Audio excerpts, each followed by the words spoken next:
Linda Pinizzotto. She's not your typical realtor. She's your real estate counselor, teacher, and advisor. Whether it's a house, townhome, or condo, when you're ready, she's your negotiator. With 34 years of experience, Linda guarantees that you have the real estate knowledge you need to make the right decisions. Call Linda Pinizzotto at Sutton Group Quantum Realty, 416-561-7373, or visit her at lindapinizzotto.com. Wow. Oh, man. You know, my heart goes out. Like, I can't explain to you how tough it is as a person that started a nonprofit association for condominium owners across the province. You know, now I'm getting our association, but me personally, I'm getting so many emails from condo owners that are having problems. And the scope is so large. I mean, seriously, it's going from the first-time home buyer, it's going to the senior who's trying to, enjoy their life in their later time of the years. It's coming from, people that are here from third world countries, and maybe some, people that are difficulty with the English language. I can't even explain. It's, if you think about it, there's 1.3 million condo owners. Not everybody is a professional that's savvy with the English language and has connections how to, in the business world, that because of the type of personality they are, maybe because of the type of connections that they have, that the board of directors won't challenge those individual people. We're talking about everyday people. So what happens is that, I don't know, I guess I'm going to throw it out to you. Think about this. Okay, so you don't speak very good English. You live in a condominium. You have a complaint. Now, because you're maybe not a business professional, maybe you have, a job that to a board member may not be considered something that, is maybe in the limelight where they'd have to be fearing you as a condo owner. If you get what I'm saying? Because, what happens is that, a lot of times, depending on our environment, it creates our personality. And there's more people that would be more inclined to fight for something. And then maybe there's not as many people that are willing to do that. And other people are more accepting. And certainly if you're not savvy in the English language, or maybe you don't have any other resources available for you, certainly if you're on a restricted income, you may be somewhat intimidated, I would think, just more intimidated to go with status quo. You don't want to rock the boat. You don't want to upset anybody. You don't want to be ostracized. I'm going to read something to you. This is an email that I received. It says, here is a real live situation. In a condo in GTA, the directors, along with the property managers, have sunk the complex into a $3 million debt. This figure is not at the top of my head, but we can prove it to the nearest penny. But interesting, anyone daring to question is promptly sent an invoice for the slightest infringement of the rules. Some delay in paying brings down on this hapless person who dares to question a lien on their property. The owners are thoroughly terrorized and intimidated. Most of them are from third world countries, and that they're scratching out a barely subsistence living. I advise them to ask the government for an administrator to take over the complex. What do you think I should advise them? Please don't use my name, for I fear for the safety of my family and myself. I'm dealing with a gangster. I'm not using this word loosely. Now, that email is more extreme than some, but the story seems to be the same. Intimidation, lack of governance, absolutely no accountability. Today we're going to talk to a beautiful gentleman, and he is a senior, an 82-year-old senior who's so sharp and he's so determined. And what I really respect about him is the fact that he phoned me this morning and he explained his problem to me, and I asked him if he would be willing to come on this radio show. He doesn't have to give his name. It doesn't matter. I know which complex it is. He gave me all that information. I actually do know his first name and last name. But the key part about it is that look how transparent he is. And he's concerned. Other people in his building are concerned. And he understands how everyone needs to get together, as he phrases it. So we'll talk to our 82-year-old condo owner, and he can give us an insight of what a lot of seniors today are experiencing. So what I will do is I will just introduce him as a condo owner. You were telling me that you're 82 years old. I'm 82 and will be 83, 29 till December. Oh, really? Oh, so you're almost a Christmas baby. Yes, right. Oh, isn't that nice? Oh, that's lovely. Well, how long have you lived in the condominium that you're living in? Well, we live in here at least 38. We are the first one in 20. Really? Oh, so you bought like back in what, 1977? Yeah, about 77, Simon? 75. 75. Wow. So you and your wife both live in the condominium? Yeah, pretty well. Well, before that, we lived in a rental. Uh-huh. And because I was moving around because of my work. What type of work were you doing? Well, I had all kinds of work. I'd be manager of part change store, and I worked for General Motors. I've never been without work, let me tell you that much. Well, it sounds like you're a very hard worker, that's for sure. Well, I do my best, and I'm brought up that way, so I had to start working when I was very, very young. Oh, that's right. So, well, I mean, if you're going back at 82, my goodness, almost 83 years old, you sound like you're very vibrant and outgoing and healthy, and that's wonderful. Well, we do our best. Yes, well, You think young, you don't think old. You got it. That's exactly what you have to do. And you know what you have to do, too, is you have to be vocal and you have to stand up for your rights. That's right. Exactly. No matter what age you are, you have to stand up for your rights. That's right. So and sometimes it's hard. It is hard. People have the wrong attitude. People get afraid. You love each other. You don't hate each other. That is the point to be. And I talk to people like that and said, well, because you don't know me, you don't have to hate them. That's right. That's right. You love each other. We belong to the universe. Well, no matter where you're born, where you go, you're part of the universe. That's right. And you have to open your arms and embrace each other and work together. That's the way it is. Well, you've been there for so many years. I mean, you had, from what I understand, you had a property manager that just looked after everybody for such a long time. Oh, yeah. And she We became... had a very good management.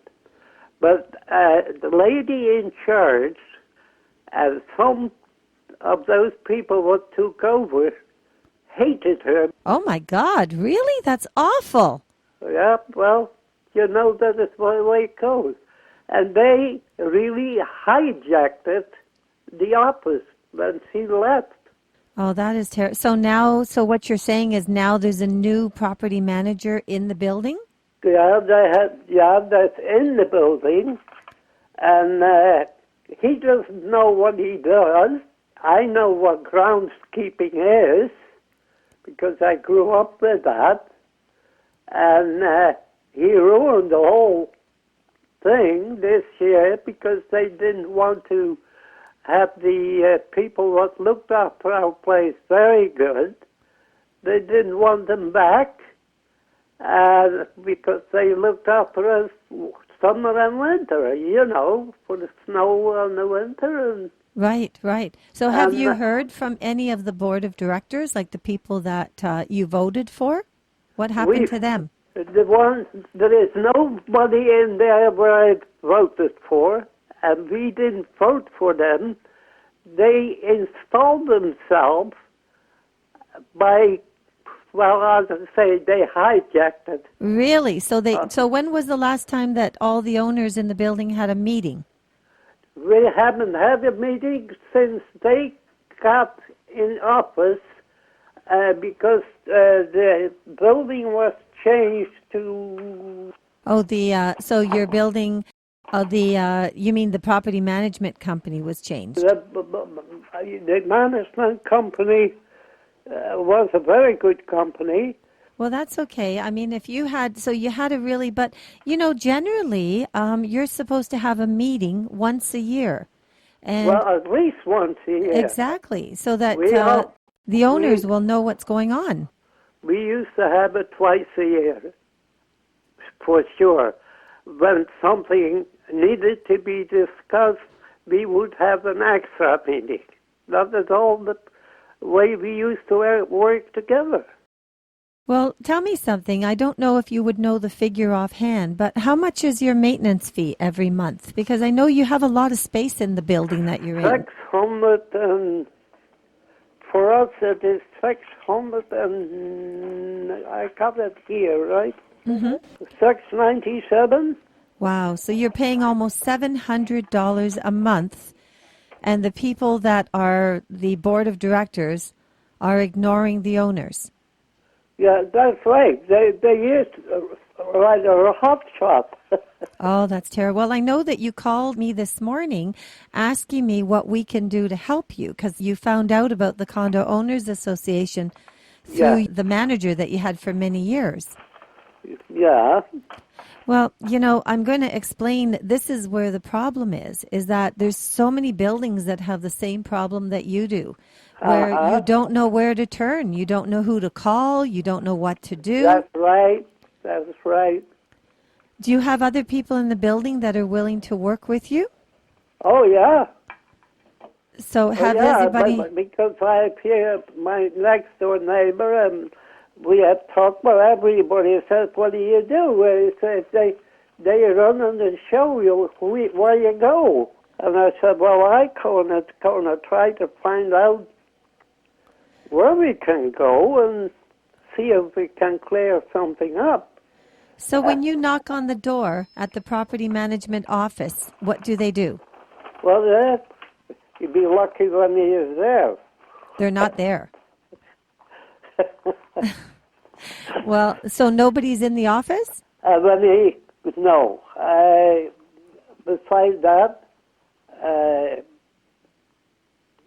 he doesn't know what they're doing here. There's a lot of damage this summer on the grounds. So if you walk around your building and you look at all of the floors, the carpeting, you look at the walls, and are you satisfied with the condition of your building? Reasonably, yes.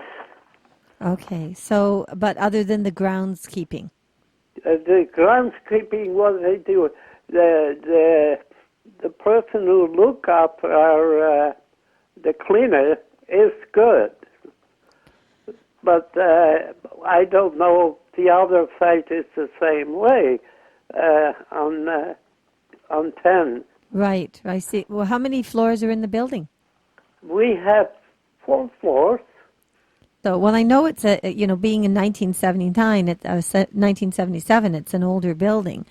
So, so what would you like? What would you like me to help you with?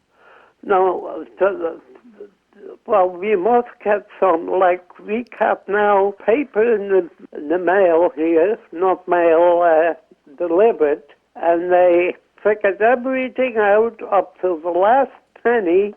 What is coming out the next year. And we don't have voted on anything. We don't know what's left over from last year. We have no accounting for what they have done. Oh, so, okay. So what they did was they provided you with a financial statement, but you haven't had... All they said is, they give us a revenue here, but they don't say what was there or what's not. They only tell you, we're going to spend this, we're going to spend that, we're going to spend so, all up to the dime. Exactly, everything everything accounted is what is coming in through the maintenance fund. Right. But the only problem, the problem is I'm a real estate agent. I've been a realtor. I've been selling properties since 1979, 2 years after you moved into yours. And I did research on your condo. Yeah. And I found out that do you have a 2-bedroom or a 3-bedroom? Yeah, 2-bedroom. You have a 2-bedroom? No, 3-bedroom. You have a 3-bedroom. Okay. Yeah. And because I did research and I found out that your maintenance fees being at, $697, I found out that the value of the property selling in your building is somewhere in around 200 and maybe 220,000, 230,000. But your maintenance fee is very high. Do you find your maintenance fee very difficult to afford? Because $700 a month is a lot of money. For us seniors, it's not easy. I'm sure it must be very hard for you being a senior. It is not easy. We're not the only one. My next door neighbor, she is now by herself, and that makes it that much harder. Well, she has a son with her now. I'm sure it must be very difficult. So they need to work harder to keep those maintenance fees lower. Yeah, well. I know, but you're not getting any papers to understand what they're spending the money on. That's the problem. But yeah, that's the whole thing. We don't know what. I can tell you one thing. We, the tenants, all the tenants here, had gathered $1 million. And when they took over, that is for the reserve fund, and that was making money for a few years in order to do the glass work, the windows. Oh, right, yes. Yeah. So we had that, use the reserve fund for that to do one building. Well, they took over. In 3 weeks' time, they spent $360,000. Really? So they out of the reserve fund? Out of the reserve fund. And things were done, the maintenance fee should have paid for it. So it didn't pay for it? Did you have to pay more money? Well, no, they took that money out of the bank, out of the $1 million. So how did you find out about it? Did they send you a letter? Well, I found out about it. No, they didn't send us a letter. But I found out, and when I mentioned it to one of them, I was plainly told they were allowed to do that. Well, there is something called a reserve fund study that allows the board to make decisions. But I think what I'm concerned about is you're not hearing from the board. You haven't gotten any meeting with the board. Nobody's telling you anything. They don't ask it if we agree with it. They don't do anything. They go, just do what they want to do. Well, $300,000 just for windows. So they paid $300,000 just for windows. Yeah. Oh my goodness, that's a lot of money for just windows. Well, the windows, it's supposed to be done, and that was supposed to be done last year. But instead of using the money for that, they use it on other things. So what else did they do other than the windows? They didn't use anything on the windows, so how they used it, they don't let us know how. Okay, so that's the biggest problem. So in other words, the board is spending money out of the reserve fund, and they're not letting anybody in the building know. And they've disappeared off the site because you can't get a hold of them. That's right. Right, and the property manager won't answer any questions. Oh, he's the worst part in the whole lot. because he just thinks he doesn't know what he's doing. Well, He maybe hired- maybe they like it like that. Maybe they just want the property manager to hide what they're doing. Well, the thing is, they ruined the whole lawns here with kids doing on machines, don't know how to run a proper cutting machine. Right. So do you know a lot? You know a lot of people in the building because you've been there for so long. Is there a lot of seniors in the building? Like, is there a lot of people that have been there for years? There's still quite a few here. There's a few gone, but most of them stayed here. It was beautiful to stay here, and everybody used to love it. Now everybody is complaining. Well, yeah. Well, that's the sad part because when you live in a community and you all know each other and everybody's happy, That's right. Why did it change around like this to make everybody unhappy and then use money that you don't even know what it's being used for or who the contractor was? Did they go out and check to see if they got a good price for this? How do you know? Well, that's the whole thing. I believe in where you have something to be done in a building, you can estimate for more than one. That's right. You need to get see more. What the quality, what they had done somewhere else. I mean, you can't investigate things in order to get it proper. You're 100% right. You should get 3 quotes from different companies and see who the best quote is, the best product, the best workmanship, and certainly the best price. That's right. That's what you got to look for. Especially if you're spending that much money. Right now, I'm disgusted as it is and everything. As I say, we're all in the dark what is going on. And that is the whole big problem. That is very sad. Well, what I'm going to do is I will call you later on today, and maybe what we can do is see about getting some other owners involved, and I can come and see if I can have a good conversation with this company and the board of directors, because they have a responsibility to let the owners know what's going on. That's not right. Yeah, well, as I say, my neighbor here is ready to do that. I know that for sure. And there's a couple of friends, well, I would have to ask them, Okay. Well, that's great. So let's try to work together and we can get some answers of what's going on with your building. I am concerned about the value because the value is not that high, but you're paying a very expensive maintenance fee. So I'm concerned with what's going on in there. I thank you for that. And what you can do for us, we would be very, very, very thankful. I know the whole community would be. Well, I really appreciate you calling in to us. And, so I will give you a call later today at about 4:30, 5 o'clock, and then we can go through the information and see if we can help you out. I appreciate that. Okay. And I hear your wife in the background from time to time. Mm-hmm. Yes, that's wonderful. Well, I'm very happy that you've called, and I commend you. I think it's wonderful, that you've taken a position. You have to do that. It's wonderful. It's wonderful. I can't do that for humanity.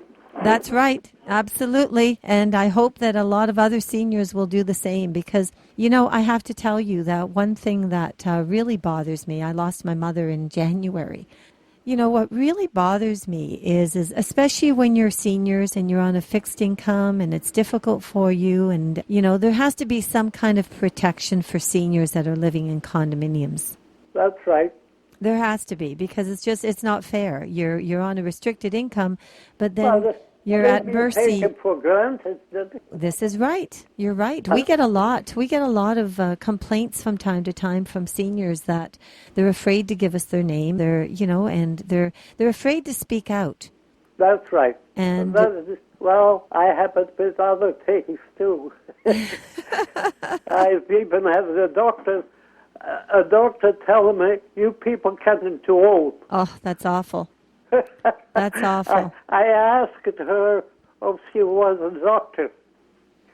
They're supposed to heal. Exactly. Well, we learn a lot from our seniors, and over the years our seniors have had a very tough time. You've gone through a lot of life experiences that the younger people today, or even people that are Oh, 50-year-olds today, I mean, you've had some difficult times many years ago. You don't need difficult times Well, when you're a senior. I had a difficult time where I came from as a child. But I served my army time, and after my army time, I'm 60 years in Canada nearly, so There you go. 60 I'm a years. That's Canadian. wonderful. Well, I think that you're a strong Canadian. Like I said, I really, really admire you for stepping forward. And I thank you very much, and I hope it works out. Absolutely. Well, we'll get something underway. So I will call you later today, and thank you so much for calling in. We really, really appreciate that, and I will definitely see what I can do for you. Thank you very much. You're welcome. You have a wonderful day, and we'll talk You to you in a few too. hours. All the love and kindness to you. Bye. Thank you. Take care.